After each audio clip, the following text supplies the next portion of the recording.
make it happen. Yes, that's what we do. All right, Joy, you ready to rock? Super You ready to rock and rumble? roll. Rumble in the jungle. That's where I am. How are you doing today? How's life in Costa Rica? Oh my goodness, it's so good. I met you on the Caribbean side, but I've been on the Pacific for a couple weeks now. It's soaking up some sunsets, and Yeah, where are life you is right now good. for people that might be I am wondering? in Hermosa, Punta Arenas province of Costa Rica, just outside of a little town called Jaco, which is like really what drew me into Costa Rica many years ago to begin with. And now I've lived kind of all over this beautiful little country, and not quite sure where I'm settling into. I'm sort of just I'm just a bit nomadic at this moment, so feels good though. Feels good. The, Where the are you? digital nomad. I am here in the beautiful city of Oakland. Today was exquisitely nice for a wintertime January Yeah. day. The sun is out and lots of light in Mhm. this room of mine. So Yeah. um, yeah, life is good. I'm wearing my Thank. Puerto Viejo shirt there in And I'm wearing solidarity. my Oakland. Yeah, it's a nice Whee! happy accident or whatever. Right. Um, but that's awesome. I like how that lined up. Yeah, I know, Serendipity. right? And actually, both of these tattoos I got in Oakland too. Get out, So and I got yeah. mine in Costa Rica. So we got a Yes, little fuck yin and a yeah. yang thing going here. I don't think I I love had this it. when we met. I got this on like the No. last day. Oh my God, it's so cool. It trying to Let's show it to the see. screen. Oh, I love it. Okay, so that's like, a labyrinth. The labyrinth of It's life? the solar system, and this is the alignment of the planets at the moment I was born. Whoa. So I found this artist in San Jose in Costa Rica, and I ended up going on the NASA site and looked like there's like this planet plotter where you can, if you know the moment you were born, you can plug in the time, and it'll track back all the orbits to where the planets all were Whoa. at the Whoa. moment of birth. So thought Wow. that'd be a cool thing to personalize it. Kind of. This is the sun. It's got some galactic tendencies as well. Got I'm my all moon, about those. Oh, look at moon over you, here. Moon man! over here to balance her out. That's awesome. I totally have been thinking about that very concept of like the masculine right side with the sun and the feminine Yep. left side with the That's moon. exactly it. That's why it's like under my breast. This is on my shoulder for the strength and the softness, and just Hell that like yeah. beautiful balance of things like within ourselves in relation, and then also just within ourselves. Mm-hmm. Having a conversation with a friend today about how I'm so good at flowing and being in my feminine, but the masculine side where like that container comes in, the structure comes in, is a lot more challenging for me. So, but that can be, it can be any way for anyone. It could be more easy for you to flow and more as well, and like be more in your feminine. It's not like these concepts are you know conceptual. It's like the masculine and feminine doesn't necessarily have to like subscribe to the things that we've understood them as for all of our lives. Totally. Yeah, I feel like I've been playing around with those archetypes in my mind a lot lately. I just read have you ever heard of David Daida? He wrote this No. book called The Way of the Superior Man that really like fascinating book that's kind of centered around like understanding the masculine essence versus the feminine essence, and how those two forces like create what he describes as like the polarity and like Uh-huh. attraction and courtship, and that there are these like traditional archetypes that are really present in people. And I think that you know one of the great questions in any man or woman's life is like, what does it mean to be a man, or what does it mean to be a woman, and how do I relate to that set of symbols and structures. And I've been definitely asking myself that question a lot lately, and it's just really interesting kind of I want to say it's like a spiritual guide, because I think a lot of Uh-huh. his ideas are based in Buddhism, but Mhm. there is this there's like this deep honoring of the things that make people masculine or feminine. Like he talks about it, it's not like necessarily to do with biology, although it does tend to line up uh pretty often along those lines. I think he said like 80% of people who are like identify as like masculine essence versus feminine dominant essence, and then that there's like this polarity where you're attracted to the opposite. And so it's Mhm. just looking at ways that it's almost like when you enter into a courtship with someone, there are these like roles that are kind of um, there's something almost primal about it, but they've also Mhm. been developed culturally over thousands of years. And we tend to think of the extremes, like the super masculine man who's all macho and beating people up and fighting Machismo. wars. Yeah. Or the super feminine, delicate woman, Mhm. but Yeah. it's this really nuanced and poetic view of those dynamics, and that like performing the masculine role can be something as simple as like the tone of voice you use, or Mm. the way that you're structuring your words, or the way that you're communicating. And it's been, I just went through this like uh kind of quick romance heartbreak thing like a couple weeks ago, and yeah, I was looking for like some guidance, and it definitely had the words really hit home, and they're really interesting, so Yeah, that's kind of beautiful. relevant to what you're talking about, I guess. Yeah.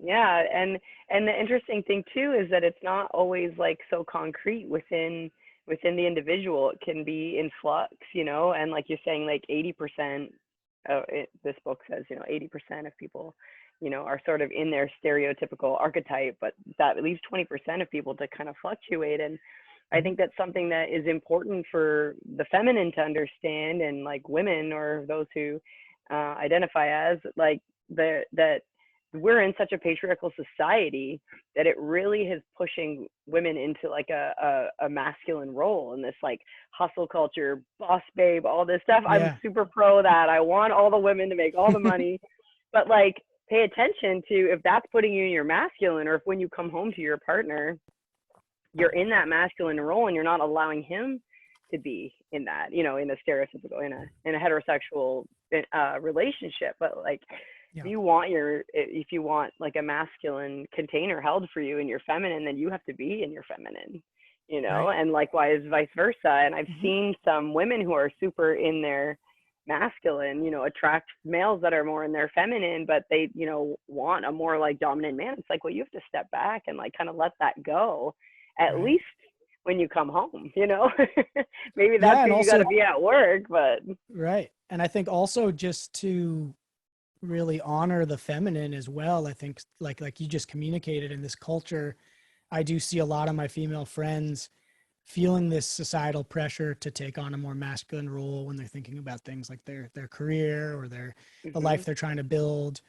And you know I think that can be really cathartic and beautiful for a lot of people to experience that. But I think I also see a lot of us kind of, it's like in striving for that, we're losing sight of the fact that like the feminine is like super cool as well. And yeah. for people that just want to live in that realm, we should really be supporting that as well, because hmm there's nothing more beautiful than like a feminine activated individual. I think that's like Right. And like the super feminine valid. essence is like the qualities of the feminine are like creativity and freedom and flow, you know what I mean? Hmm. And like as a man you want those aspects too. As a woman I want those aspects. We want to encourage that. And being down here in Costa Rica, I feel like it just allows more of that. I think that the land here feels like a feminine, like a divine feminine essence that we get to be a part of, and it kind of lets you flow more. It kind of lets you explore more and be more free.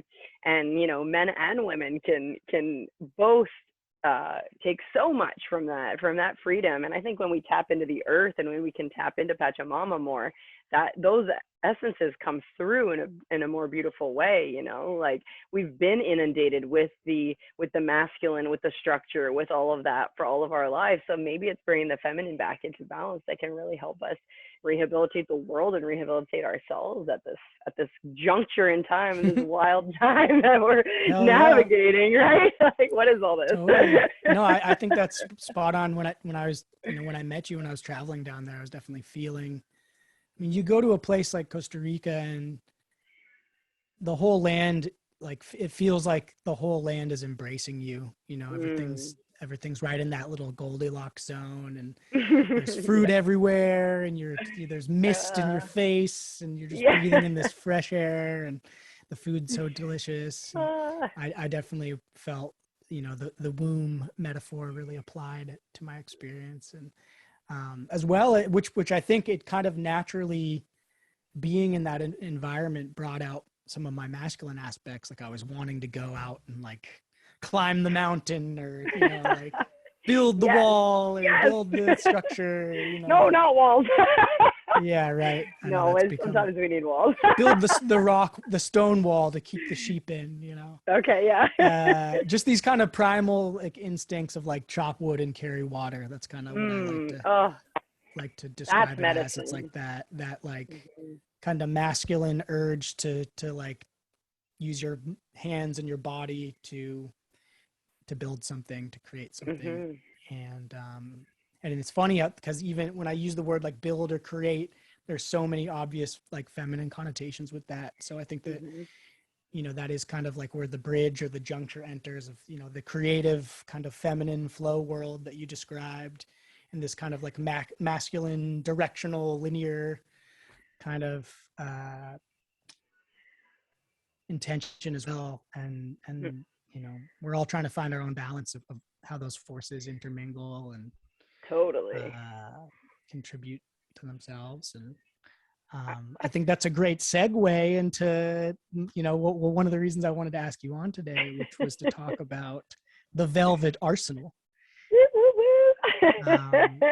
which is pretty cool. I just want to give a quick little background, to our co-biography, which was, I'll tell it from my side, then you can tell it from your side. Okay.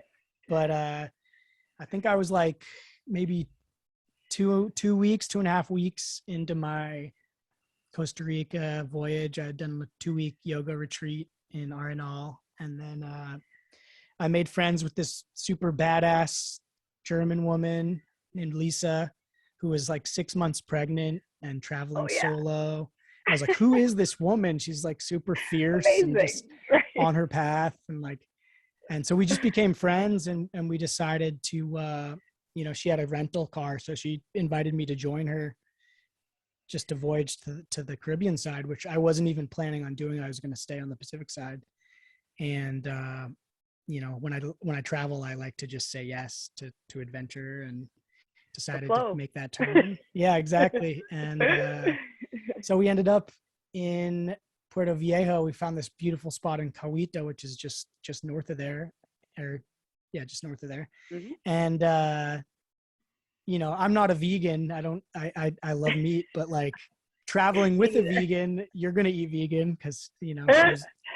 she's like, that's what she was looking for. And I was just, I love going with the flow when I'm traveling. So I'm like, sure, like, you want to go to this restaurant? Like, why not? I'll come eat something that I haven't had before. And the food was delicious. It was amazing. And we were just sitting there looking at the water and eating. And then I think you guys came and sat at the table next to us. Uh-huh. And I remember just seeing you guys had such a little like entourage going. I could tell there was like when you're when you're traveling, you have like traveler culture. You get the people with the beads and the piercings and the tats and the rolling tobacco, the rolling cigarettes. Yeah, right. And then I was like, who's this girl? Just starts pulling clothes out of this bag and like laying them out. And I'm like watching the different like the waiters and waitresses come by, and they're like looking at what you got. And there was one in particular that I kind of had a crush on. I thought she was super beautiful, so she came over, so I really paid attention then. Yeah.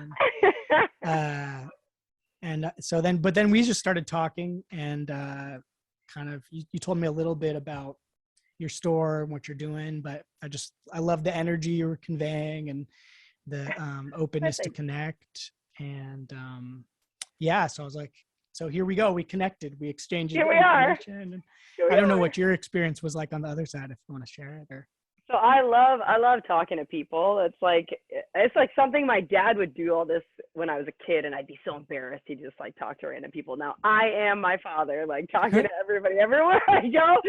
And yeah, so I just like looked over, you know, sometimes you're in your own world, and sometimes you like make eye contact with someone and you want to connect. So I look over at you guys, you seem super cool, you with your friend, and yeah, that spot Grow is super dope. It's our hangout in PV, and they have the best vegan cappuccino I ever had. Shout out Grow. And so I can't even remember what I was doing that day, why I had all those clothes. I think someone had asked me to bring something for them to take a look, but I've ended up with my clothes sprawled out over that place so many times. And so what I do is I upcycle used clothing because I love clothes. I love style. It's a very important part of my identity. It's an important part of how I present myself and how I encourage others to look at the way they dress as an art form if they choose to. But it always bothered me that fashion really takes like a big impact on the environment. It makes a big impact on the environment. So I went from being someone who was very involved in the fashion industry when I was in Vancouver, when I lived there many moons ago, a decade ago.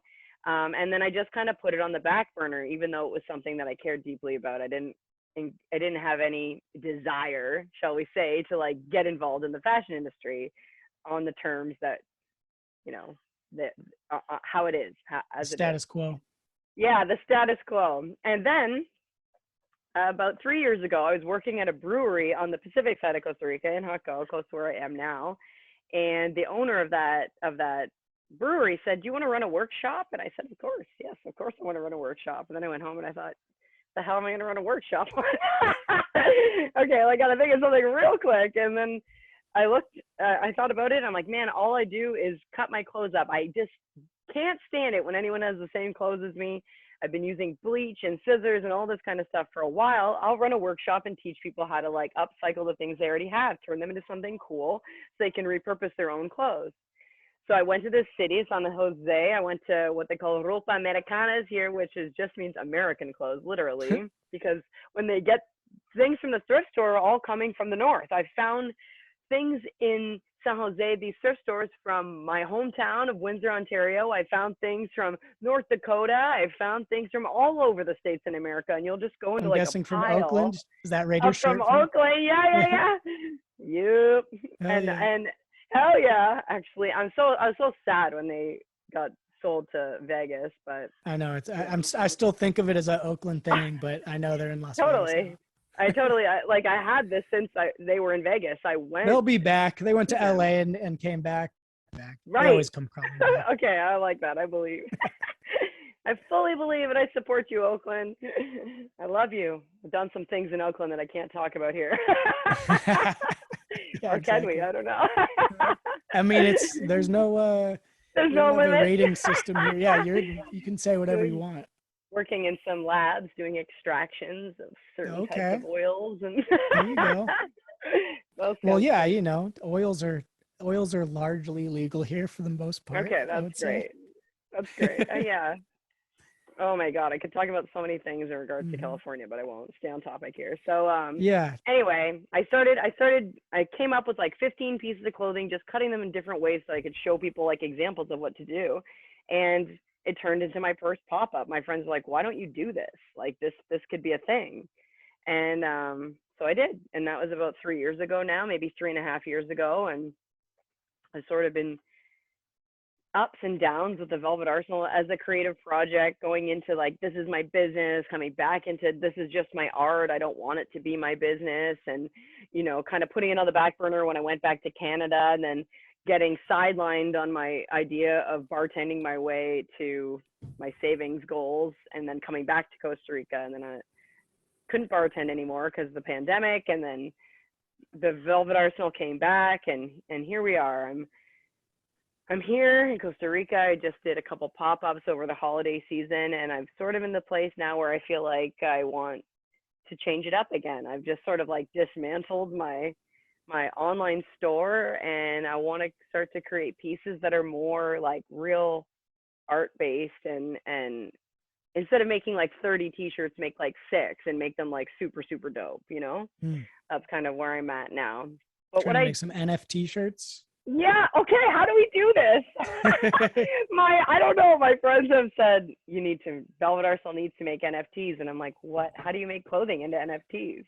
That is what all the cool kids are doing, right? I don't fucking know how to do that. Yeah. I know my We'll figure cousin it out. just, for my Christmas present, I got him a Christmas gift and he like freaked out and was like, I didn't get you anything. Don't get me a gift. Like he had this whole thing. Me and my brother were like, whoa, this is really like cut deep for him. Like the fact that we got him a gift and he felt almost betrayed because we had gotten him one and he didn't have one for us. Yeah. So I was like, dude, if it, if it, instead of buying me something, like you're tech savvy, like make me an NFT and that could be the Christmas gift. And so Whoa. during the Christmas break, he made me, he set up my account and everything like that. So I have 3 NFTs that are related to this podcast that I will be minting and putting out there. And we're going to try to figure out how, it's all a creative process. It's all fun, but it's, yeah, I mean, it is something that I think also there's a lot of people that are like, oh, NFTs, like crypto, all these words that content creators like to say a lot, but like most people are just like, I don't know what that is. And I won't know until it becomes like an app on my phone and it's like synonymous with the way that we live our life. But I wanted to ask you, like, what is the Velvet Arsenal? Where'd you get that name? What's that name all about? Okay, so, well, it originally was a blog that I had like ages ago, probably 9 years ago. And it just started with my style, like posts of my style mixed with articles on bands that I loved. At that moment, I was super into like psychedelic rock and some indie rock and stuff like that. And I would make posts about bands that I liked and my style. And I sat down and I was like, okay, velvet's my favorite fabric. What is a cool word that goes with this? So I like took all these words that I really liked and I wrote them down on paper and I was like back and forth. And then I hit Arsenal and I was like, whoa, because like your style is your weaponry, right? Right. Yeah. And that made all the sense for me. So I was sort of carrying that in my back pocket, still had my blog like in existence on the interweb somewhere. And my friend just said to me after like my first pop-up, she said, what are you going to call it? And boom, it just came right back to me. I'm like, the Velvet Arsenal. That's dope. Sounds dope as fuck. Yeah. And so, I mean, and I have my lightning bolt is my logo. So it's very like bam. Mm-hmm. Yeah, I mean it's one of those names that sounds like it like sounds like a name out the gate, which is kind of what you want. Like it already sounds like it's a thing. I mean, it is a thing clearly, but I'm just saying like sometimes you have a name and you kind of got to say it 1,000 times before it like means anything. Yeah. But I feel like the Velvet Arsenal, you could say that to me and I'm like, oh yeah, that sounds like something. That sounds like something. And then I had this cool moment on New Year's Eve and I was like on mushrooms at this ecstatic dance, dancing around, and I like closed my eyes and I could literally see like this, like the medicine just showed me like all that every single person had like a lightning bolt, like connecting to them, to the universe. And I was like, whoa, we're all lightning bolts. Yeah, exactly. We are, right? We have this like life in us. So this life force, our prana, this huge ability to create and to just harness energy, even with our breath, So all of these little lightning bolts inside of us that have the ability to do whatever the hell we want. Yeah. And on the celestial scale of time, our lives are but flashes of lightning anyways. So fast. We're all just a bunch of bolts. Right? Just trying to find some grounding. I guess also I just thought of something like you're dealing with fabric, right? Velvet Arsenal, lightning bolt. Isn't a bolt like a roll of cloth? Whoa, you're right. That's so good. Maybe, I don't know if you already have this, but to me, I'm seeing like a flag with a velvet lightning bolt in the middle. I think Oh you need to make a wow. velvet bolt. I think I have to make this Yeah. actually. I can find someone to do this for me. Luckily we have this, it's being recorded. Yeah. So I This won't this forget. is I won't this forget. is being placed in the infinite now. Right? We're going to be in a digital. We're going to be in a server somewhere for I know, it's the so till the end weird. of Western civilization. Which could come at any point in time at this Yep. at this time. Especially from this juncture. I know, right? So okay, so So you had this pop up. I'm guessing the pop up was a success. Was this in Costa Rica or in Canada? so I've had a million pop-ups. That I made one at Grow where we Hmm. went, and this is the funniest thing. So I get there in the morning. I'm like arrange with everybody. Okay, I'm gonna come out. I'm gonna have a pop-up. Been making clothes for days. Here I am, like up all night, ready with my clothes, and I was meant to tie this bamboo piece in between these two palm trees that would be a perfect little rack for clothing. And I get there that day on a new moon, and the ocean is raging. It's raging. It's like, nope, you're not gonna have a pop up right here today. So I'm like, what the hell am I gonna do? My friends show up. We start collecting driftwood and like literally just making a structure that we can hang the clothes on, and it turned into this beautiful, beautiful piece of art that looked like a pirate ship. And but damn, I had like an hour where I was hella stressed. I was like, yo, Yeah. and the ocean's trying to take back all my shit, I That's often respect where you. like the innovation comes from, right? Is like Uh-huh, those crisis moments, and you totally. have your little freak out, but then being able to find the creative solution. A lot of times, that's Mhm. what gives us the gold. Totally. That was my lesson for that day. It was like, stop freaking out, like you have to just roll with this. And so I did. Oh, there's just a bee on my leg. That was cool. Nice. It's like, yes, yes, find the solution.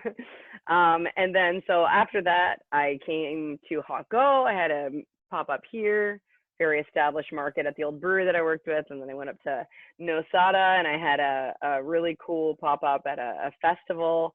So, yeah, I just kind of show up, and I can't travel light anywhere I go anymore. I've got a huge bag where I've got half of my clothes and half the velvet arsenal, but it's okay. I'm not a backpacker anymore. I live here. So, yeah, working on taking what the velvet arsenal has taught me and turning it into new business ideas. So, one thing that I'm doing right now is I'm doing a women's empowerment course. So I'm like an online coach, and I bring style into that as part of like who we are. Your style can empower you. Like I said, it doesn't have to. You can just wear your whatever you want and be happy about it. But if you want to, if you choose to, style can be a great method of expressing yourself and making yourself feel awesome. So for me, that's what it does. Hmm. And so I've been on this road. I've created a program called You Are a Badass, which is an 8-week empowerment journey going through actually, I talk about the masculine and feminine and how those dynamics kind of serve us, and understanding them better, seeing what your wounded masculine and your wounded feminine look like, and then going into everything from like affirmation work, all kinds of meditation, and then eventually having a one-on-one styling call with me. And that is Ooh, so much fun when people are yeah. like, okay, here's all my clothes, what do I do with all this? And I'm like, I have some ideas for you. Mix that crazy piece with that crazy piece and see how you Yeah. feel. Call me in the I sense morning. a little reality show in the making. You could do Ooh. like the style coach, where Oh, love you do that. like, what if you just got to do that, all the time, and Oh you just, my God. honey, let's bring out, Hey, I would love that. I would love that. I could be like, oh, that could be my get to dreams lean into coming your true. flamboyancy and just Totally. Oh, talk because about that's the part of it. spirituality of style. And Like some people I have to convince about it, but some people will just totally get it. They're going to be like, oh my God, yes, yes. Like I feel that. I yeah. feel like the universe and the creator just like telling me to be, to have dope style. I mean, I remember like, I think it was in my early 20s, because, growing up, single mom, food stamps, we were on financial aid. My clothes were like all hand-me-downs growing up. So Mm-hmm. nothing ever fit, our style was kind of like vaguely basketball influenced when we could get Yeah. like warm-ups and shorts. But a lot of our clothes were like hand-me-downs from other people in the community. And I remember like in my early 20s, I went through like, the baggy clothes in high school. I'm Yeah. looking back at the pictures of the pants I used to wear. They're so funny. But like in my early 20s, when I started like actually like going on dates and trying to dress up nice, I remember That's right, I Jason. found this. There's this great store. Maybe you've been to one. It's called Crossroads that we have here in the Bay Area. Yes. It's up and down California. I love that. I've been buying my clothes there for a decade, and Mm-hmm. I found that spot, and suddenly it was like, oh, like I do have a style. Like I kind of know. I started to know what I was looking for, what I wanted to put together. I remember when I was 22, I call it the year of the coat, because I started wearing coats. Like I fell in love with coats. Like a nice coat, is like Wait, so but you never dope. wore coats before that? Not really. Like I would wear a lot of sweatshirts, I was a big Okay. sweatshirt guy, but like Whoa. I had my buddy gave me his grandpa's like World War II Navy, this like navy blue blazer. And I would just go out in San Francisco and like rock that with like a Volcom shirt underneath, and then I had like baggy jeans, and then I had like when I was living in Santa Cruz, like the year before, I was helping my friends clean out their house, and I found this like super dope, like Indiana Jones style hat. Actually, let me see it. Oh my God. I think I'm sitting on top of it. Oh my God, the year of the coat. I love this. Oh yeah. So wait, no, this isn't the one. This is just too perfect. I hope it's in there. I got a couple hats in here, but A man of many hats. here we go. So this puppy, I found this, and for all of you listening, I'll try to paint a word picture for the audio only folks. Okay. I found this hat just like this, crumpled up like under a chair, and I went. There was 13 people living at this house. I went to everybody and I was like, "Hey, do you know is this your hat? Is this your hat?" And then finally, after asking like 10 of them, my buddy was like, "Hey, dude, I think it's your hat." And so like this ended up being my hat that I rocked for a good, I don't know, for years. I love it. I think No, you have to wear and that now. so if you picture, I was like wearing this with the blue blazer and the Volcom shirt, and I'd go out in this hat. And I mean, not to toot my own horn, but I started wearing that, and then the next year I was going to SF State. The next year that I saw like 3 or 4 other dudes with the same, similar hats. So I feel like I kind of started a trend, I think you did. But yeah, this became my travel hat. Like I've taken this to like probably 10 different countries. It's got very dust from important Masada. that you can crumple it up. Yeah, yeah. Right? You got to be able to some, crumple it up, put it in your bag, and take it out and bring it back to life. It's important. Got some signatures on the brim of some of my favorite musicians when I went and Wow. met some idols or whatever. But all that being said, it was really empowering for me as, oh wow. I know, I saw that. What happened? I was bleeding on the podcast. Your bridge of your nose is bleeding. Yeah. So I, when I was just digging out the hat, I guess I pulled something up, and this like metal bolt hit me in the face. Oh, damn. Well, I'm doing it for the cause, baby. Literally blood, sweat, and tears. This is the first blood that's been shed on this podcast. Feel honored to witness. Great. I'm doing another video episode this week, so this is just perfect. Great. Hopefully it's not too grotesque for you guys out there. I think I bleed this shit. Bro. Bleed it. Yeah. It's real. Yeah. So, but just getting back to what you were saying, like that it was like a empowering moment where I was like, okay, like I'm a young man. I want to start looking nice. I see how like the girls that I'm talking to respond when I'm like dressed up with style. Totally. And when you just like show that you care about yourself, or like that you have like something interesting going on, and like the way that you perceive yourself. And like I like that you were saying, you know, when you were growing up, like my Keep parents, going. I'm listening. we didn't have a lot of money either, so we would get a lot of hand-me-downs as well. And I remember when I was a kid being kind of embarrassed by that for sure. And it's so funny now that I'm grown up. It's like the only thing I wear is thrifted clothes. And so I'm wondering if you, like me, have a favorite outfit that you inherited. Because I remember Ooh. for me, like I went through a phase where I was super tomboy, and I had like baseball cards and hockey cards and basketball cards, and I would just collect everything. And all I wanted was like brand name sneakers and tracksuits. And I inherited a Nike tracksuit from my friend's mom's friend's kids, and it was just priceless to me. It was purple, Oh just yeah. like I loved it. I loved it so much, and it was a prized possession of mine. So, did you have anything that you inherited from someone else that you just fell in love with? That's Piece of such a good clothing, question. piece of Um, clothing that meant a lot to you? Trying to think about. I mean, there was a Maybe that bunch of. I hat had. counts. Yeah, the hat. Definitely the hat. I mean, that Big was up. a hand me down for sure from a friend. The other thing that comes to mind was I remember when we were like, you know, when my pops, when my mom and my dad divorced and my dad moved out. Um, I've probably told this story before on the podcast, or not from this angle, but this general story.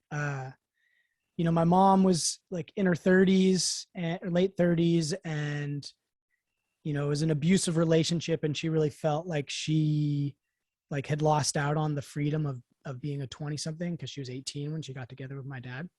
Mhm. So like her late 30s was like her opportunity to kind of let her hair down and go get to experience that life. And so she Mhm. fell in with this group of like young, you know, mid 20-year-old, you know, valley hippie guys uh in our community that were all super awesome, big role models for me and my brother. And Mm. the whole scene was kind of based around this house called the Red House, and it was like a famous hippie commune in the 60s. And then you know, at this point in the 90s, it had become just like the matriarch still lived there. I had her on my episode, one of the Cool. coolest episodes. Her name's Marsha Thelen. Her and her husband Wow. had the first head shop on Haight Street. And So she just, dope. she's like one of the most, she's my adopted hippie grandmother. She's just one of the most Uh-huh. amazing people I've ever met. But so it was like her, and then her daughter, Kira, had a boy who was my age, who was like my first friend, because Kira's husband was a bass player who played in my dad's band. And so our families were already, uh, you know, connected. And then Kira's younger brother, Jasper, and Ace, she had two brothers, and they would have these hippie parties at this house. And it was always like multi-generational potluck, you know, all Mhm. ages running around. The you know, the 20 somethings are partying, the kids are partying, you know. Yeah. and and every October, yeah, every fall, I think it was usually in October, they'd have what's called the Harvest Classic, which was like this big party with potluck. um and there'd be like a ping pong tournament, and there'd be like, you know, all the local growers would like rate their I weed and share love their weed. And then it's the and original then cannabis cup. exactly. And then but then the other thing was that there was always a clothing swap. So like Oh my you would bring God. your clothes, and then there'd be racks all in the living room, and you'd put it on racks with like a tag that had your name. And then it was really clever, like a devious strategy, because the only way, like if you saw something that you liked, you had to go search the party for the name. Like they didn't like make it easy. So you had to go talk to a bunch of people, like kind of enforcing you to mingle. And then you meet the person that's like, hey, come see what I got. Like maybe we can trade. And so there was this guy, Dan Dibley, who would later go on to be like my, you know, my volleyball coach in high school. Is an amazing coach. Now he's actually like a radio personality on the Bay Area sports radio station. He's just So, hilarious. But back then he was working for, I think, Adidas. And so he had the hookup on all this fresh Adidas gear. And like, oh shit. I just remember like, I was probably like 10 or 11, and there was these pair of warm-ups, you know, like track pants. And I don't know if you remember, but like when warm-ups first hit, like that shit was so tight. Like I was a Oh man. sweatpant kid, and then I saw people wearing warm-ups, and I was like, what? Like I've got to get some of those. So there was this pair of Adidas warm-ups, and they were like 5 sizes too big for me, but I still wanted them. And so Mhm. I went up to him, and he like ended up, you know, I didn't have any, you know, I'm 11. Like, what do I have that this guy would be trading for? But he just Here's gave this them to tiny me. shirt. Yeah. And he just gave them to me. I remember, you know, Monday at school rocking them and just fitted in my Like, oversized warm-ups, you know, those were tight. was Shout feeling out Dan Dibley. glorious. Shout Yeah, out Dan Dibley. Thank you for the Adidas track pants of my dreams. I for love it. sure. Man, I that is so cool. And on that note, we do clothing swaps down here. That's like how most of us like trade clothes around because you Awesome. know we don't really have as much access to clothes and people don't really feel the need as much down here to have so Yeah, much there's stuff, not as much of a need to wear right? clothes in Costa Rica. Right? I'll spend most of the day in my bikini. Like that's Yeah, wonderful. That's the life I for always sure. asked for, you know. But the simplicity of being in this climate, in this culture, like it's felt through the connection to the earth and through the connection to I don't know other people and not just not needing so much stuff. So yeah, that's what we do. We have clothing swaps. I like the way that he did it though, where it makes you like go find the person. We literally just get a bunch of women together and like pile clothes up and like it's a free for all. Hmm. And it's fun and it just cuts down on crap, you know, like so much of the Velvet Arsenal for me is just trying to make less garbage, you know, trying to have less impact on the earth and feel like you've been doing that for a while then. Sounds like your mom got you into that shit when you Yeah, were young. That's good. That's good. I totally. like Yeah, it. Yeah, necessity being the mother of efficiency of and course. economy. But we yeah, I mean, I think that like even today, like most of the stuff, I think I'm either like a Crossroads guy or I'll go to Marshall's and get like the $5 tees. You know, like Yeah. I've never really been able to, like, I guess both because of my own budget, but also like it's been really hard for me to countenance spending a ton of money on clothes. Like when I hear about people buying like $7,000 Supreme shirts, you know, I'm like, Oh my there's something God. about that that just doesn't compute for me. Cause I'm like, man, I Right. know I'm going to get like some dirt on it, or, you know, I love dressing up nice and I have my stuff, but to me, there's almost, there's, there's a real beauty to finding something that is like a nice secondhand article. There's Mhm. already story behind it, Oh, the you story. know? Thank you. You took the Yeah. word out of my mouth. Like, I think I'm like such a romantic at heart that like when I find something in a secondhand store, I start to create a story for it. Maybe that doesn't even exist. Who knows? But it's lived a whole life before you. You know, there's something beautiful and so much more interesting to something that isn't new. You know, I love old lamps and old couches Yeah. and all these things. You know, like it's so cool and if a friend gives you a t-shirt it's like got so much more meaning to it than to go and purchase it, you Mhm. know. And Yeah. I yeah, mean, that's sort of the, driven me for a while with this stuff. yeah, I mean, the whole like, what is it, like the Craigslist free economy, or like one of the things I love about the Bay Area is that there is such a secondhand network. And I mean, I remember when I lived in the city, I furnished a couple houses just off of furniture I found on the street. And Oh my god. I had a roommate, Totally. shout out Abby. She would like, that was like her side hustle when we were living in Oakland together. She would like find stuff on the street or find stuff on Craigslist and then like reupholster and paint it and then like sell it I love and just that. upcycle it. And I think that like we have so much, like I remember when I was in college for my first couple of years, I was down in Santa Barbara and in Isla Vista. And I remember the last day of school was like this crazy, it was like this super weird demonstration of materialism and capitalism, because it was like basically you had all these really rich kids in school that would be moving out of their house. And, you know, this was totally new to me, but they would just put all their stuff on the street because their parents would buy them completely new set of items for the new house. So like for me, like I'm just would walk down the street and it was like Christmas. It's like, oh, 60-inch For TV. real. Oh, computer like monitor. Oh, like new, like basically new toaster oven. And like, it really drove home to me, like, we have so much shit that we've made. Like if we just So stopped much shit. producing appliances, we would all have like 5 of them still. Like we'd all have more than enough.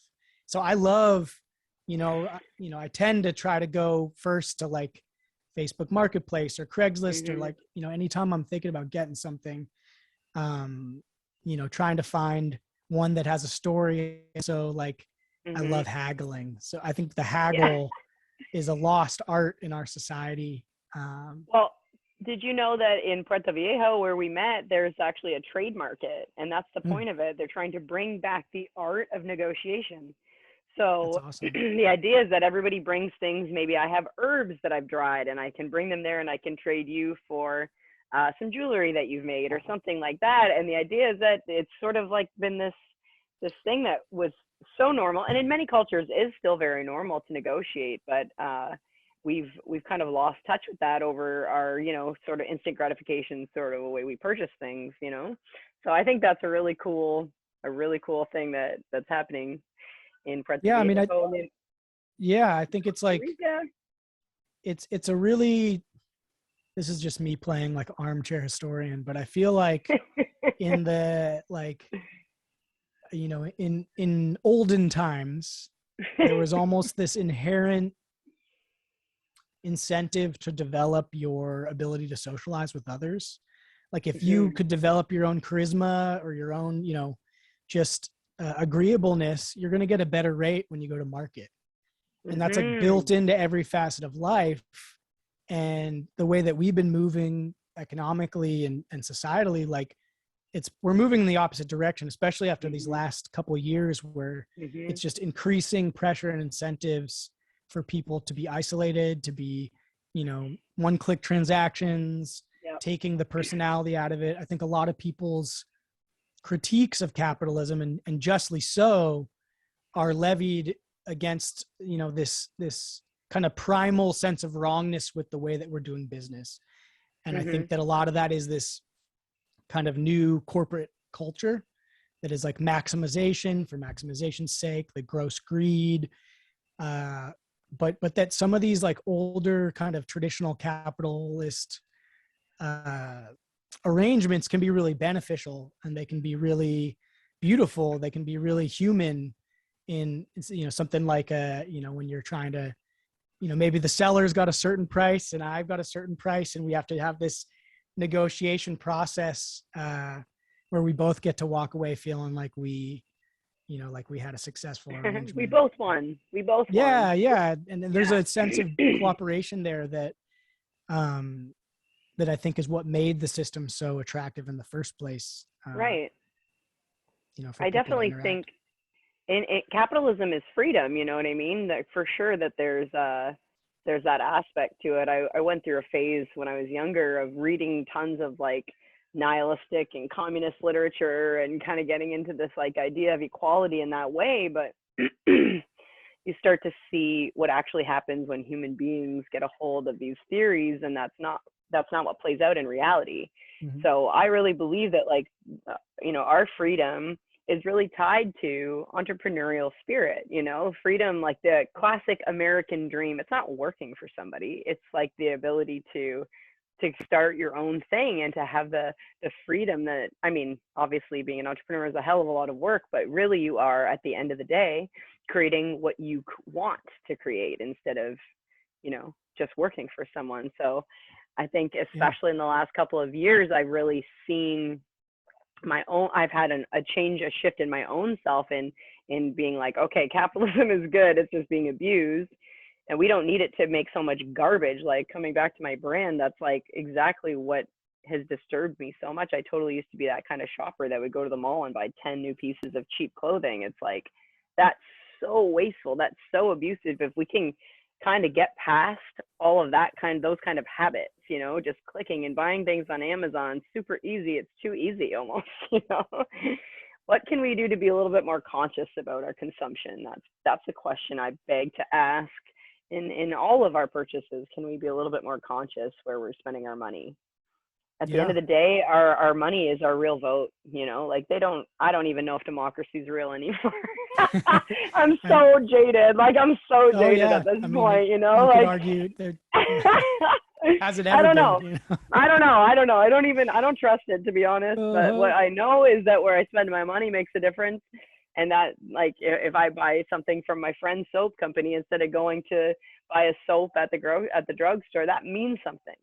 You know, Right. like that's a meaningful purchase. That's supporting a real person. And I mean, if we can do that as much as possible, of course, yes, I like need safety pins to tag all my stuff. I buy them off of Amazon because I want Mm-hmm. specific safety pins. Okay, yeah, I get it. Like those kinds of things, like I make those allowances for myself. But when you can, like support a real person Yeah. and support someone who's making something, and if we Well, I can think get back that's, to like more control over our economies and keeping them smaller and having our own capitalism on our terms instead of having yeah. these huge oligarchical control systems in place, I think Well, that's the you way hit the nail forward. on the head. You hit the nail on the head there. Like, you know, at least we had the really interesting series of debates over the Christmas break with me and my cousin and my brother.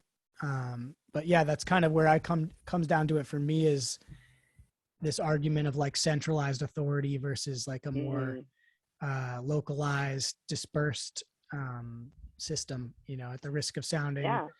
you know, the L word that everyone's afraid of, libertarian. Yeah. I do see, like, you know, especially as we look at this country that we're living in, where like, you know, the amount of stuff that we actually make, like what do we actually produce as a nation, Mm, and there's not a lot of manufacturing going here anymore, and there's a lot of reasons for that, and a lot of can attest a lot to the system that we just described. But I think that, you know, as I'm thinking about myself, like what's my legacy going to be, what am I trying to mm, give to the world, what can I still do and have like a viable, you know, approaching middle class life, whatever that means. I don't even know if that's a thing anymore, but right. uh, you know, the more that I have done the research and gotten into it, the more that I've realized that one thing that America still does really well is create content and entertainment and this kind of digital landscape.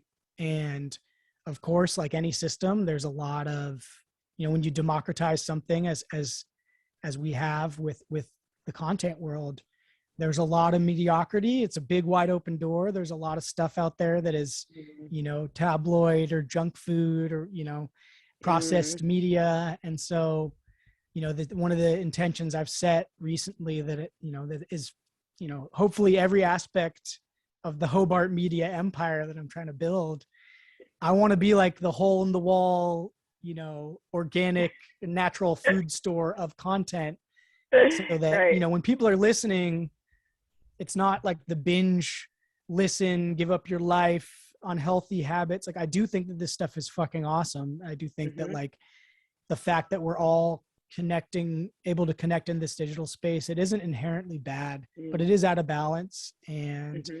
so it is something that I love to do. I love having these conversations. I love making funny shit, and, you know, just I'm still developing so much, but that is one of the deep intentions, is like I really want whatever my gift is to be good for people. And Yes. that takes a lot of um I think just a lot of forethought, and a lot of like self-critique. And Hmm. it's kind of a eternal system of experimentation. And Mm, you know, and we all have to kind of find our own way. But I do think that you know, the ideal model, and this is kind of getting back around to your comment that got me started on this train or this tangent, you know, I do think the ideal model is that we can try to incentivize the most amount of people to actually follow their creative dream and mm, be an entrepreneur if that's their dream. You know, we're always going to need scientists, we're always going to need doctors, we're always going to hmm. need, but I think that the entrepreneur container for that creative energy, you know, the more people we can empower to where you like meet someone and they're like, yeah, I'm doing the thing that I'm excited about, that's how we get the most healthy, you know, I think of like the economy as needing to be a lot more of these like individualized in a community, but like, small businesses that are in a smaller ecosystem rather than these large centralized warehouse empire Right. systems that are just kind of extracting wealth and exploiting people and Man. polluting. I was in Vegas for about 5 weeks. My friends live in North Vegas. I was visiting them. I stayed there in the summer, and we got lost in the Amazon warehouse area. Oh So they're shit. taking like this whole huge section of the desert, and they're just building mad warehouses. And I sort of thought it was the creepiest shit. It felt like we were in like some weird sci-fi movie where like that's what the future looks like. And I'm like, we don't want this. Like, trust me, guys, we don't want this. Oh This yeah. is not good. Like, this is Yeah, too we much drove through power. couple server Yeah. farms this Christmas, just Woo! going through the back roads of California, and Mhm. it's some dystopian shit. If you see one of those Super complexes, dystopian. you're like, where are the killer drones? They're definitely out Right. there, They're definitely out there. And I think, like you said, like the way to combat this is like coming back to our hearts and like, what does our spirit really want? What does our spirit really need? Not getting caught up in like, you know, too much bullshit, and coming back to, like you said, I like how you said junk food, like junk food media. Everything that we experience is our diet, whether it be the food that we put in, or the media that we put in, or the air that we breathe. It's all our diet, and if you're filling yourself up with junk food media, then that's affecting your brain in such a way, just the way that, too much candy affects your body. You're going to get diabetes. right? Like, No, don't put that shit in your brain. Don't put that shit the in there. cognitive diet. I think we're Mhm. finding, as we continue to run this like massive experiment with no control group, we're like Mhm. seeing just how much, especially after these last couple of years, like we all have friends who like just keep MSNBC on in their living room, or like, who have dove in too deep into any particular political narrative. Myself, I fell victim to this too. Like, you know, but you see how sick people get. Like they're so scared, they're so worried. I got into even just a podcast that to me made so much sense. All the answers. This guy, I was like skeptical because I agreed with the guy so much. Yeah. And but like I fell victim to it, even being aware of that dynamic. And I remember at one point I would just like rant to my brother, and he was like, dude, like I agree with you, like everything you're saying is sound, but I'm also seeing you make life harder for yourself because you're so Mhm. identified with this position and with these Yeah. ideas, and it's making it harder for you to connect with people. And I had to take a step back and be like, whoa, like he's right. Like I'm getting triggered. I'm giving all this emotional weight to certain Mhm. things that like don't even really affect my life, but I'm holding the position because it's symbolic of a larger thing. Mhm. And so, when part of going and doing my month in Costa Rica, I did like a digital detox and didn't listen to any podcasts or any of that stuff. And I was much happier during that time. Mhm. And since coming back, it's been a lot more. I've been able to be a lot more intentional about when I do want to dive into that world. And I kind of almost like Mhm. ask myself, like, this might get you angry. Like, is this a good time to get angry? Maybe Is it worth it? Is it yeah. worth And it? Yeah. sometimes the answer is yes. And I'm like, yeah, like fuck them all. Let's get angry, Yeah. but like, Yeah. Yeah. but how long can you live in that space before you Oh, start to have like some real mental health issues come up? And I think that totally. we haven't yet defined really like what good digital hygiene looks like. Yeah. So, everyone's trying to figure that balance out for themselves. And, that's why I think these kind of communities are so important in the ways that we have these conversations, Absolutely. because we are all addicted to this shit. Like the Yeah. singularity's here, Oof. we're already in it. And so we just got to figure out like, how can I be healthy in this new landscape? And Yeah. sounds like that's kind of what some of your work is. Have you had anybody come into your program that is kind of like digitally sick? Well, the first week that's the first thing that we do. It's like a digital detox. So I'm like, you go through your feed, and you unfollow people that make you feel shitty, man. Everybody's doing it. I mean, I used to work for a bikini brand, so my whole feed was beautiful women in bikinis, and that's fine. I feel great about my body and myself, but that's just not what I need to be putting into my mind all the time. Likewise, if it's just all a bunch of hot guys and I'm like, oh yeah, you know, like what good is that? What value is that bringing in my life? Likewise, a whole bunch of news, even if it's the news that of the you know, good quality journalism that I ascribe to. It's like all of that. What are you putting in your mind? So first things first, unfollow 20 accounts that like start coming up in, you know, just do that. Unfollow people who are, you know, it's not in cohesion with making you in your highest self. So now most of what I follow are, you know, spiritual teachers or, you know, activism that is important to me, that I know what's going on in that realm, but not too much, because there's a huge part of me that's like, I'm an Aquarius. I'm very like, social justice is super important to me. And, you know, I was protesting police brutality a decade ago, you know, like, and so last year when everything started to go down, I was really in a hole about, you know, how things were and how do we make things better? How do we even begin to chip away at this huge systemic problem and all of the voids and the people that fall through the cracks in these systems? And the reality is that they're not made to support everybody, you know, and I can't attach my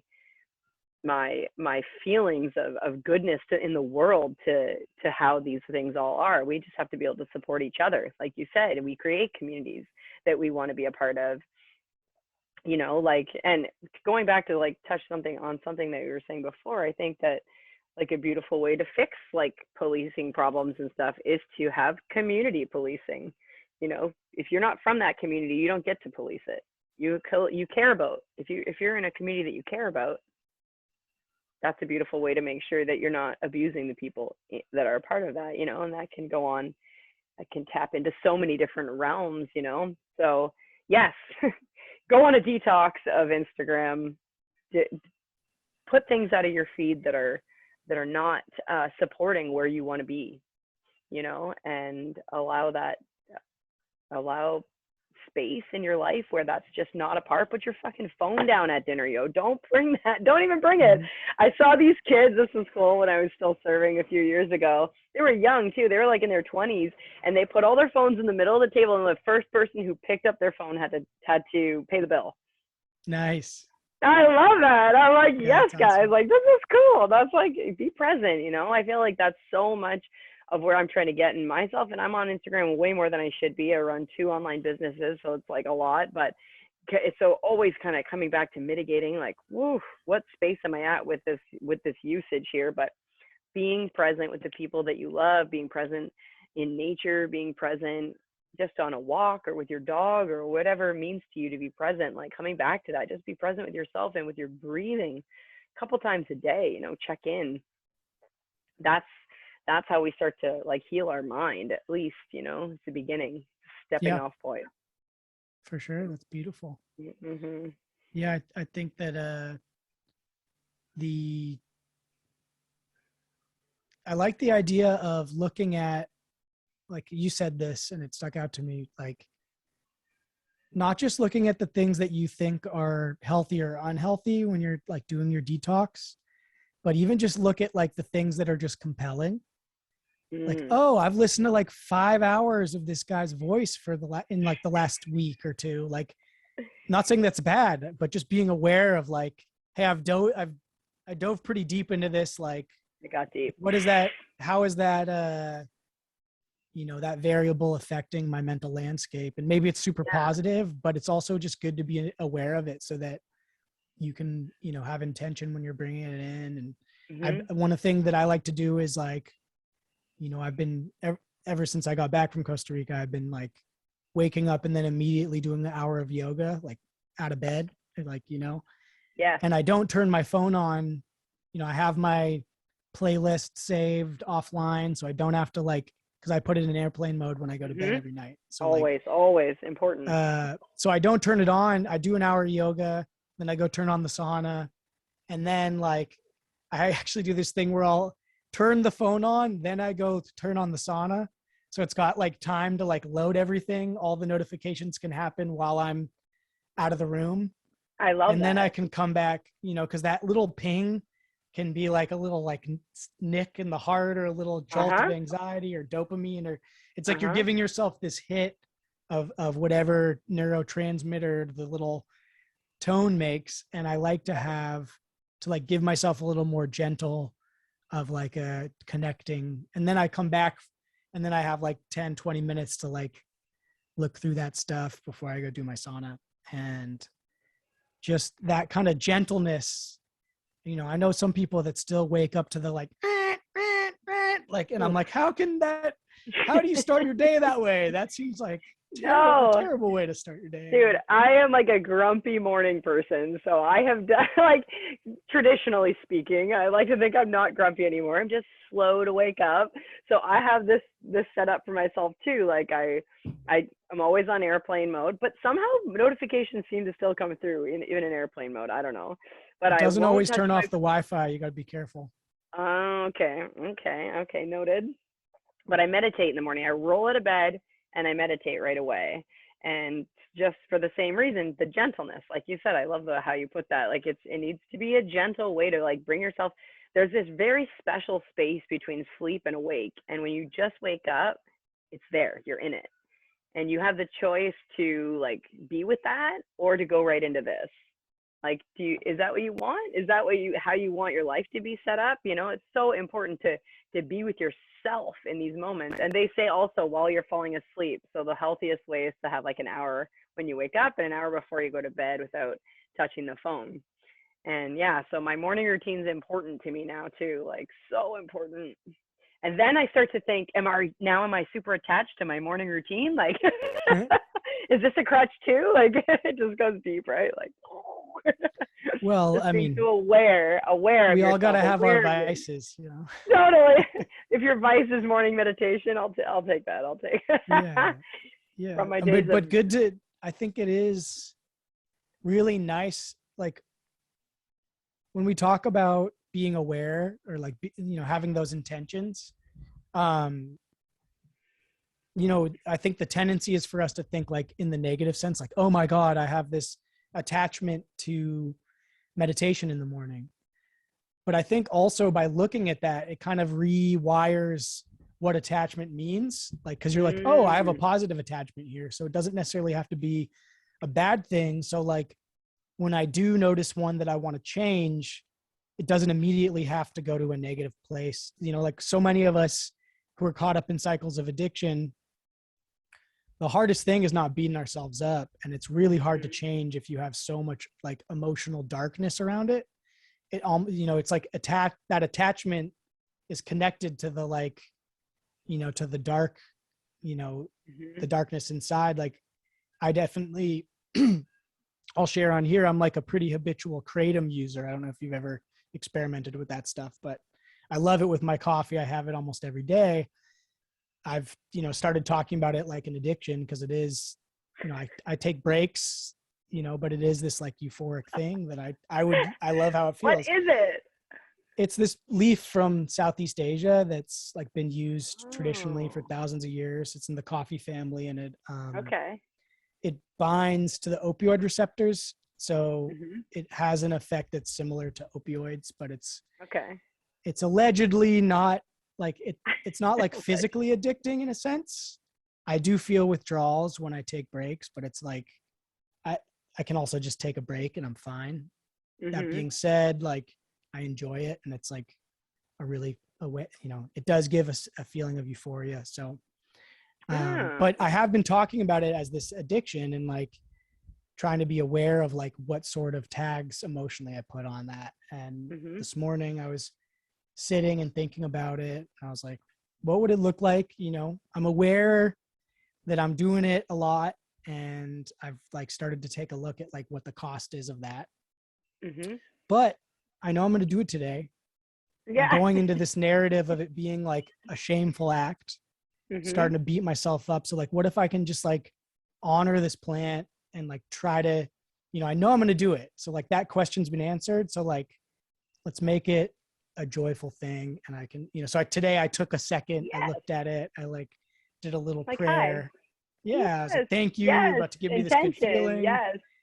Yes. And like attaching shame and guilt to anything is not how we want to go about it. If you want to eat a piece of cake, but you're already feeling guilty about it, you're not actually enjoying that piece of cake. Just fucking enjoy the cake, eat the cake, leave the guilt behind you, enjoy that moment. I bet coming back to presence and intention, just like do what you want to do it with moderation, do it with consciousness, do it with intention. And if it's okay, we don't have to like live in a puritanical way with ourselves, like yeah, we don't have to be like monks. I admire monks, so much, but we're not monks.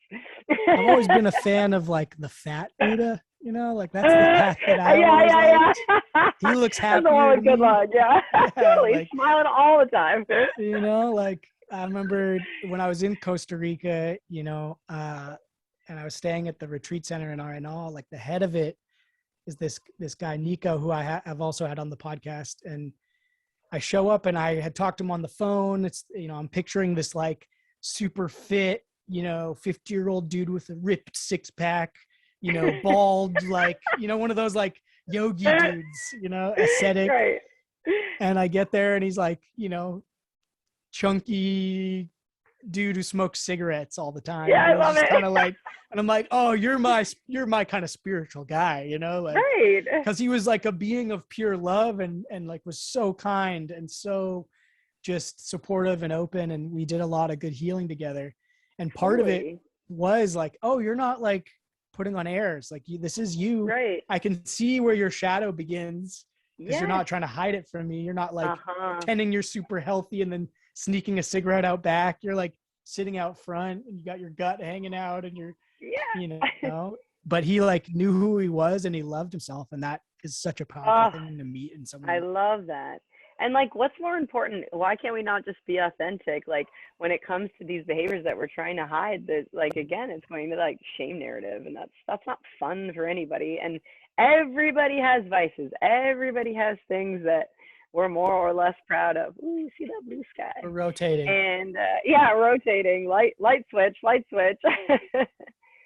And I remember when I was in yoga school, we actually talked about this. Like, one of the yoga teachers was like, do not ever go up to a yoga teacher that you see having a beer at a bar and give them shit for it. Like, let them be a person. Like, and is it because we choose to put people up on a pedestal sometimes, maybe, and then see them doing something human interferes with our perception of what we've created they are, maybe that's what it is. It's like, are we making people into something that's not even human in our expectations for them? It goes back, like, I love how what you were saying about attachment, like that, like, we just created these things and we can uncreate them. We can uncreate them too. Let's let everybody be who they are. That's how we all get to live in harmony without our projections. Yeah. What's happening? I see. My microphone stand is out of harmony. So I'm just rebalancing. See if I can get some pull. Okay. So you learn by doing. This new microphone stand is on an arm. I'm back. It's a wiggly arm too. It's a bit of a wiggly arm. It's a wiggly arm, and I was trying to get a better angle. It's a little bit of adjustment,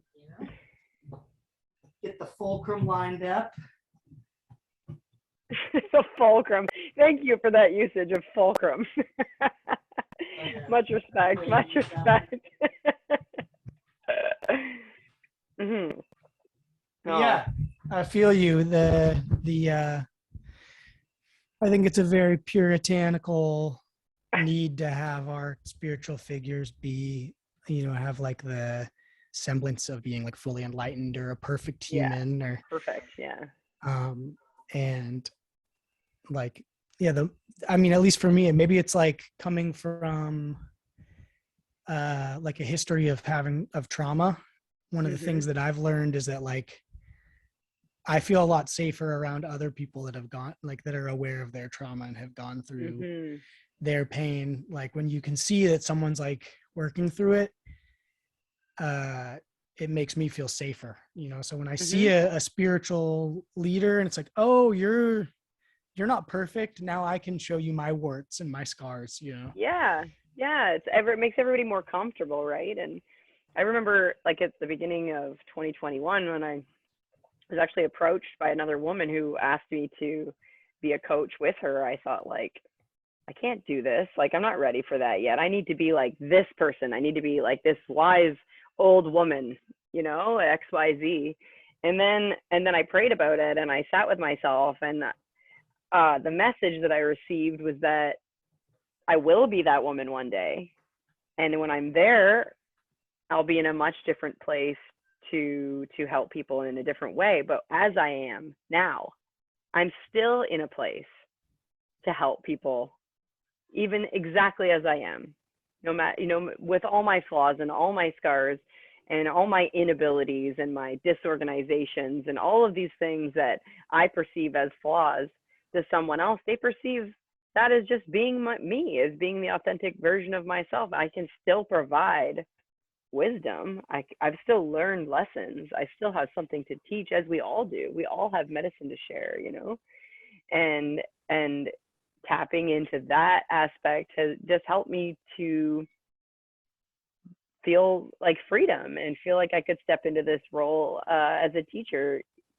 I put all my own ideas of bullshit and my own my own inadequacies behind me, you know, like fuck that shit. Yeah.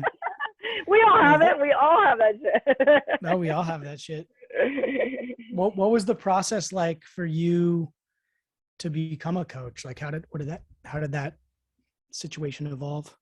Well, I guess, I mean, just accepting myself as I was, which was obviously, it sounds, it's always so flowery. I think about these things all the time, these like phrases that we use like that, like just accept yourself. It's like years, decades Accept yourself of a right now. process. Yeah, yeah. But I think like when I really started to like, so I grew up in a super Christian home, because of that, came with a very moral, and slightly self-loathing ideology. Like I used to have dreams that Satan was chasing me around. Like, you know, I made a post recently on my Instagram was like saying, I completely reject the idea of being born a sinner. You know, I truly believe that we're all whole as we are, even in our brokenness, we're whole, you know?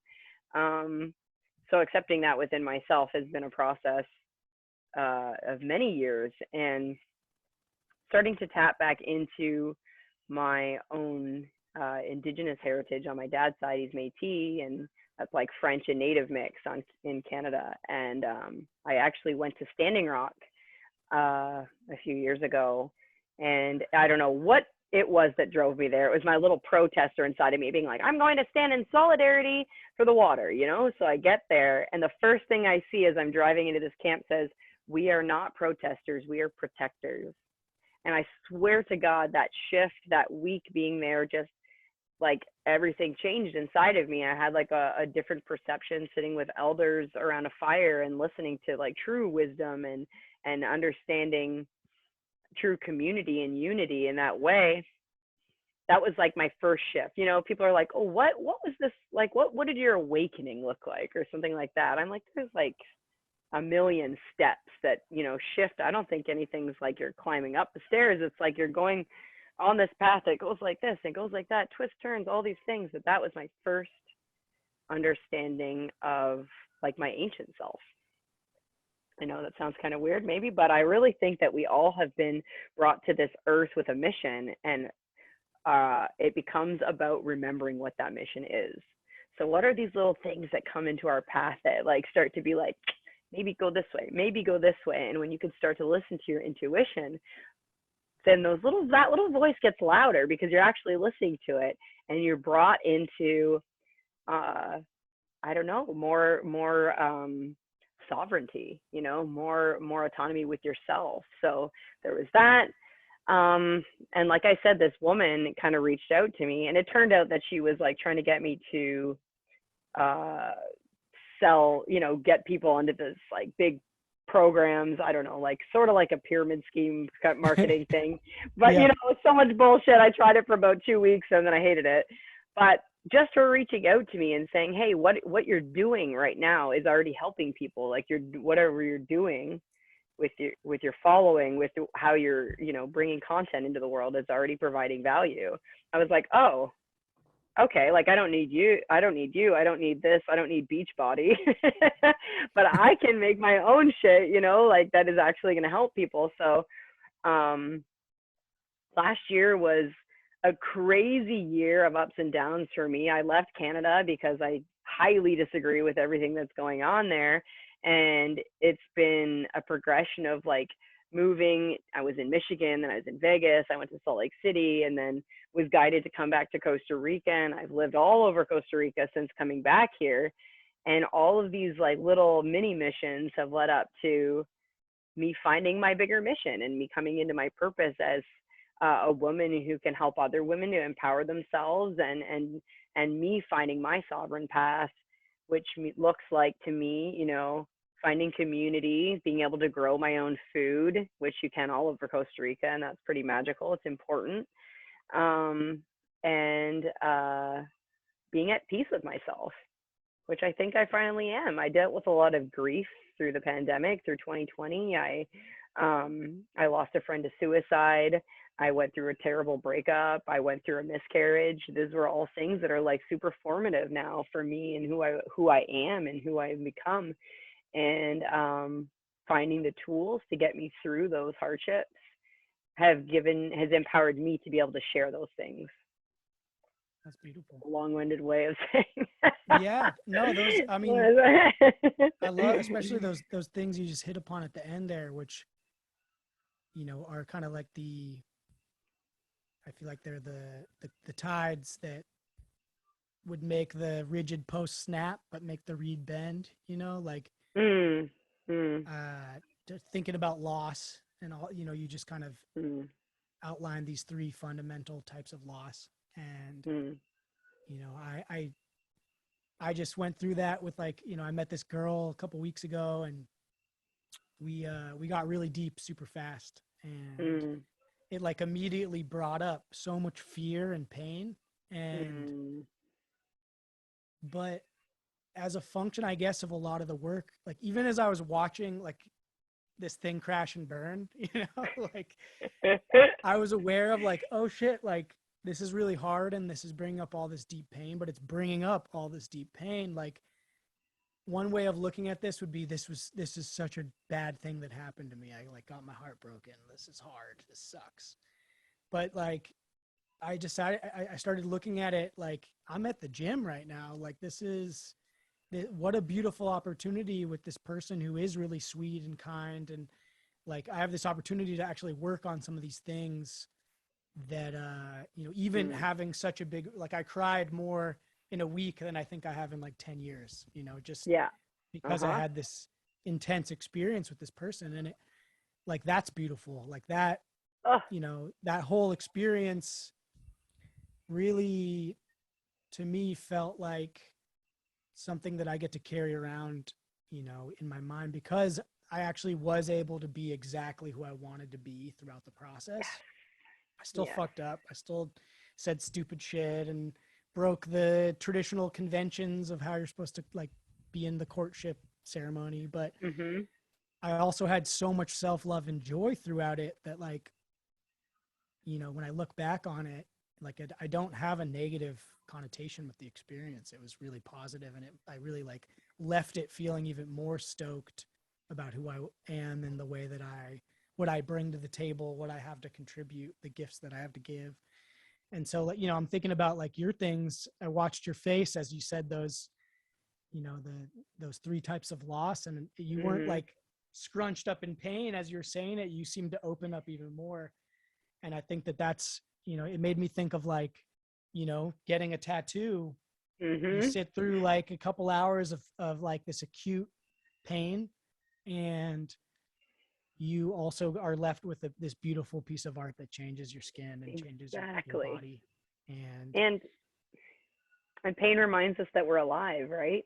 Mhm. It's like part of our human experience. And even though it might feel like a negative part of our human experience, it always is a way for us to grow and to learn. And like in the context of romantic relationships, it's such a mirror for us. It's such a way to see ourselves that we can't see just on our own. It's so important to have these reflections of relationship to teach us about ourselves. And I'm sure there's lessons that you've taken from that experience that have changed you, right? And that you're going to bring into the next relationship, and you're going to be like, I know that I can do this in a different way. I know I do this really good. I am alive. No, I'm gonna probably fuck it up I'm again. fucking alive. Yeah, but that's what we do. We fuck things up. Oh yeah. But it's all like, you come back to your humility, say you fucked it up, try to fix it. It's okay. And Be maybe honest. someday Be you full of meet that love. person. Maybe someday you meet that person where like the fuck up doesn't really matter to them. Exactly. Or they love you and they'll be like, okay, you're allowed to fuck up. It's like, you're allowed. Yeah, You're exactly. allowed. I love you anyway. Yeah. Don't do it like that again, please. Mhm. Yeah, or they can just laugh at you or laugh with you about it. Like that's. Yeah. I'm finding more and more that like humor is kind of what I always want to be in, like in any situation. Like, yes. so for like partnership, it's like, are you someone that like will make me laugh pretty often, or are you someone that I can make myself laugh? Can you laugh with me? Like, exactly. That's humor is everything. It's yeah, everything. Like, it's and that is I'm a huge fan of like really dark humor, really offensive comedy. Like especially after these last couple years, is like I've felt the authoritarianism kind of reach into everything. Mm-hmm. Like my own act, I guess, internally of rebellion, as I've just like dove deep into these like super offensive podcasts and comedies, and it's the shit that you should like. Nobody should be saying this shit, but like it like opens me up. And one thing that when I see the the people that are like, cancel these people, shut them down, take away their voice, like one of the areas that I see where there's like this miscommunication is that like comedy is a major coping mechanism, has been throughout the ages, and the more fucked up the situation, the more fucked up the humor is. Like for me, I feel safe when I can be in an environment where that kind of where we can joke about the fucked up stuff, because we've been through fucked up stuff. It makes it easier to like cope with and to live with. And you look at these comedians and they all have like really messed up like histories, and like so to see that is like, oh no, this is all an act of love. Like laughing about something doesn't mean that you're promoting hate at all. It's more my God, I think it's the opposite, honestly. Yeah, it's like a celebration of it. It's a celebration of the fact that life's not perfect, and like we can take these things and make them funny. I think cancel culture is like the antithesis of humor and the antithesis of forgiveness. Like, like can we not, allow people to say things that are, oh man, Dave Chappelle is like one of my favorite comedians. When they tried to cancel him, I was like, get out of here. And then you watch his special.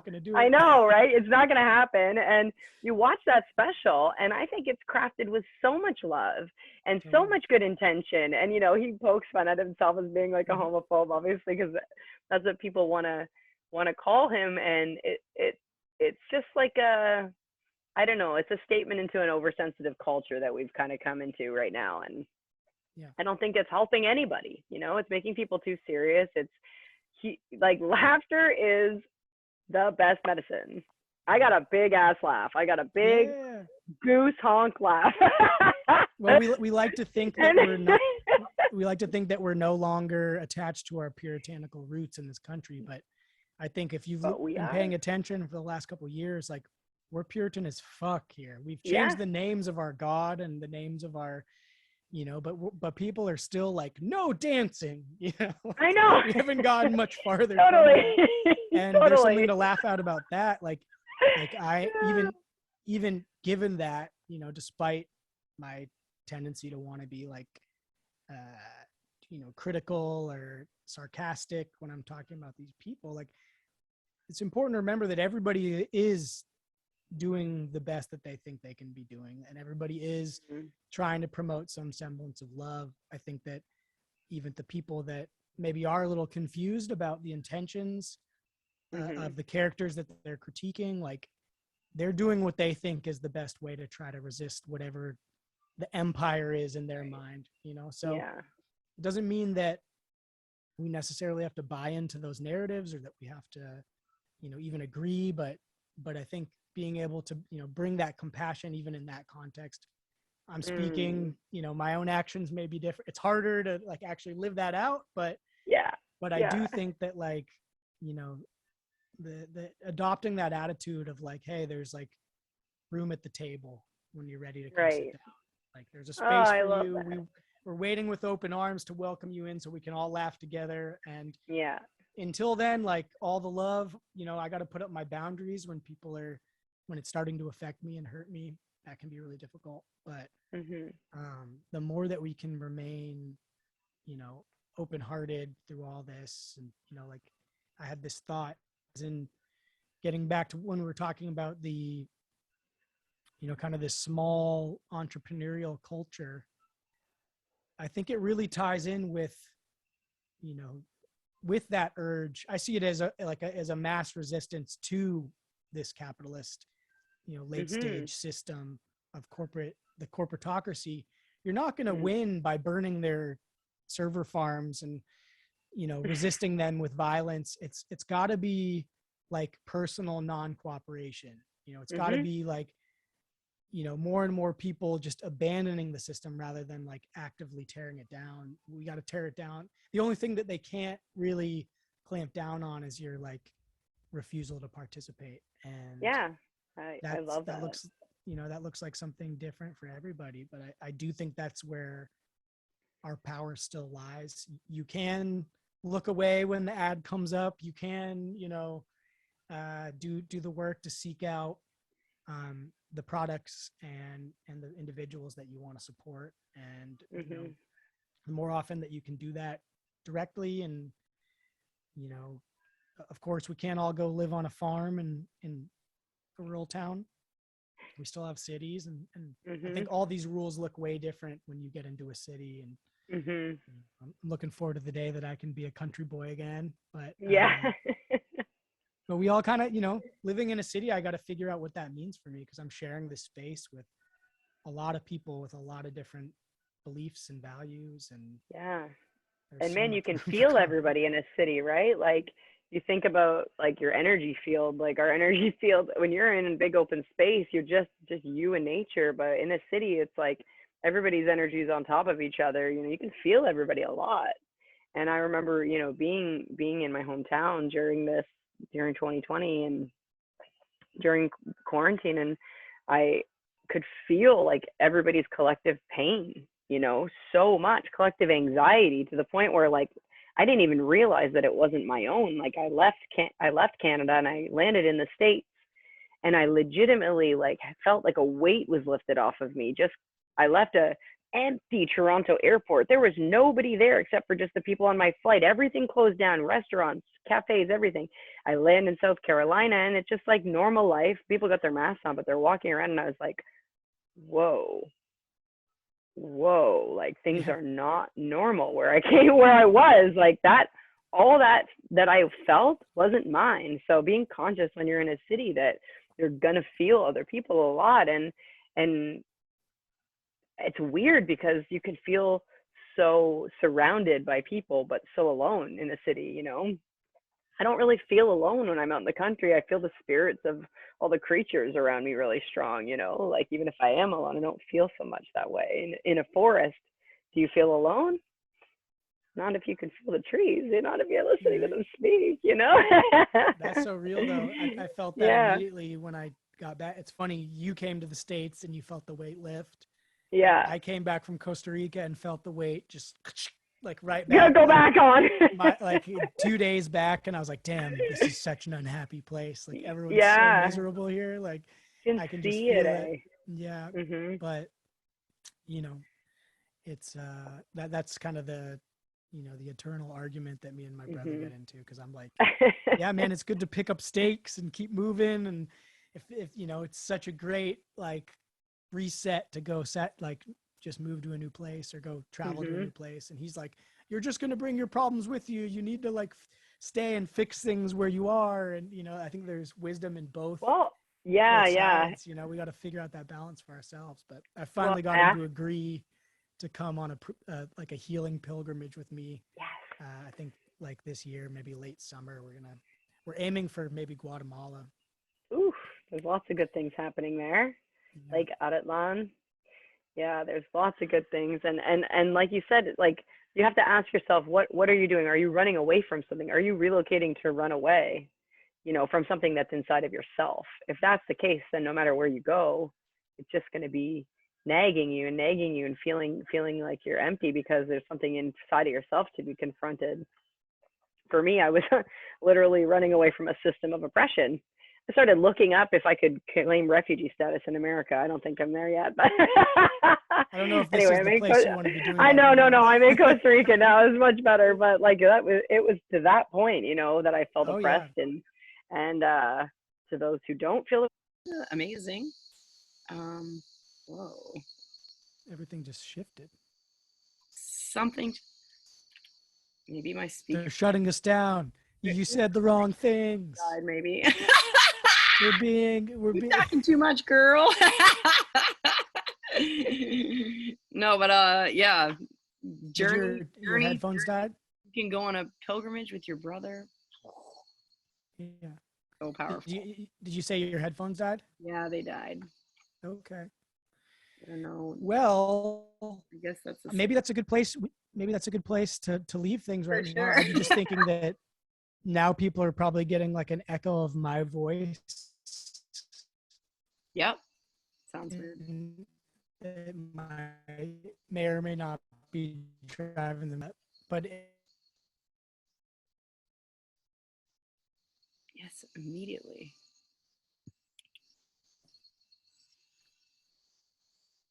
you still there? Yeah, you're completely frozen. I don't know what that's all about. Yeah, you Okay. froze too. I think we got too close to the truth. Oh shit! We were shut us just down. getting on that good. Yeah, we got too close. Too Well, close. really quick before we wrap things up, can you tell people how to find you, how to interact with you? Yes. What are the best ways to get in contact with you? Like I said, I'm an IG host. I'm on there a lot. My personal account, like that I share a lot of yoga, breathwork, all that kind of stuff, is Sun-Kissed Renegade. So that's KISSED, past tense kissed, Sun-Kissed Renegade. And then my brand is the Velvet Arsenal. So it's just at the Velvet Arsenal. Those are two ways you guys can get a hold of me, see what I'm doing, see my projects. And yeah, I'm actually just today formulated a meditation, an 11-day meditation program that I'm going to do for really, really low financial investment in about 4 weeks. So if anybody's interested in that, that's something cool. And yeah, that's me. That's what's up. That's how to get a hold of me. I thank you so much for having me on here and for chatting with me. I feel like we could probably talk for like another hour, and the headphones have made the decision. Oh yeah, we got some more. I didn't even get to get into like talking about like the whole coach world culture and all that. Oh yeah, there's a lot to say. Unpack there, but I know that we'll just have to do this again. Let's do a round two. Let's do part two. I'm down for that. Lovely talking to you. Hell yeah. Thank you so much, Joy, for coming on. Thank you for having me. And mad ups to y'all in Oakland. Love that city. Giving some mad love that way. I picked up hella while I was in the Bay Area. It's still part of my lexicon. Grateful for slang from all nations. Oh yeah, that's the most geolocatable term. Right, for sure. Apologies to our SoCal friends, but you'll be saying it soon. Yeah, right. They resist.